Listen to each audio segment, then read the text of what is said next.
Hello, this is Lalot Arcadio Rivera for Catnocturnals, and we are back to our tutorials, particularly on the philosophical formulation number 2, and this is still under the topic, the ethical frameworks for my Philosophy 23 students, which is part 3 of the course content.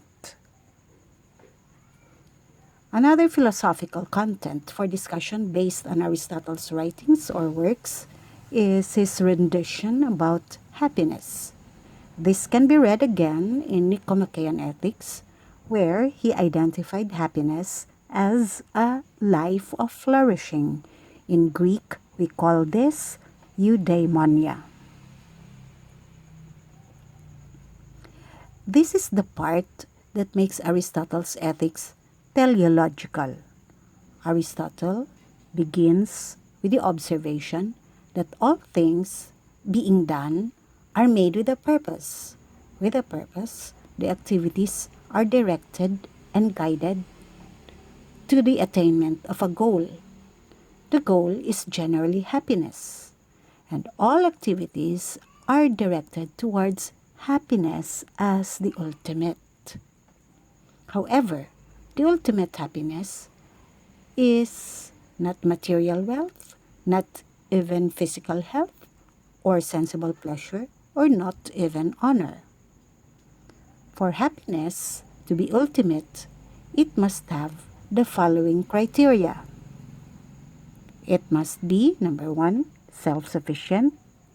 Number 2, it must be final and ultimate. And number 3, it must be lasting and unchanging. If we consider wealth as happiness, it does not qualify for those 3 criteria. Wealth is not lasting and final. Honor, for instance, is not self-sufficient because it is dependent on the people giving it to the person they honor. So honor is not happiness. Aristotle puts it that happiness must not be a thing that one achieves for something else. That's what it means by number 2 criterion, which must be that it must be the final end and the ultimate. It cannot be considered as a means to an end.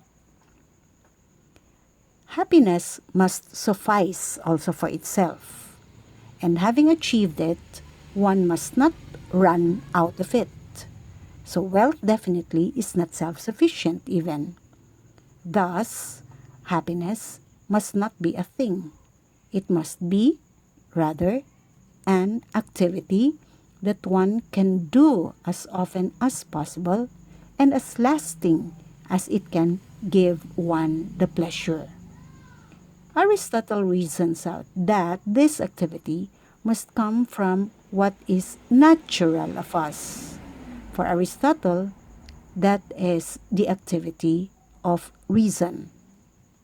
If I operate my function in this manner, I shall be able to live well as a human being because I shall be nourishing and nurturing my natural being to a life that blossoms and flourishes. From time to time, I shall be discerning. I shall be processing my feelings and thoughts and discerning them over which actions and behaviors to take. I shall be able to develop, good habits and naturally behave in fine actions, and good decisions and choices are done, eventually making oneself a human being with a noble soul, a person of character. The ideal of this is the virtuous person who is characterized by excellence in things and that he does well that which manifests the idealization of humans as a rational being. This is now what we call as the ideal moral life. Eudaimonia is the life of flourishing. Aristotle recommends this as the good life. We shall call this for our class and our own convention as the philosophical formulation number 2, happiness as life of flourishing. The shorter code is eudaimonia.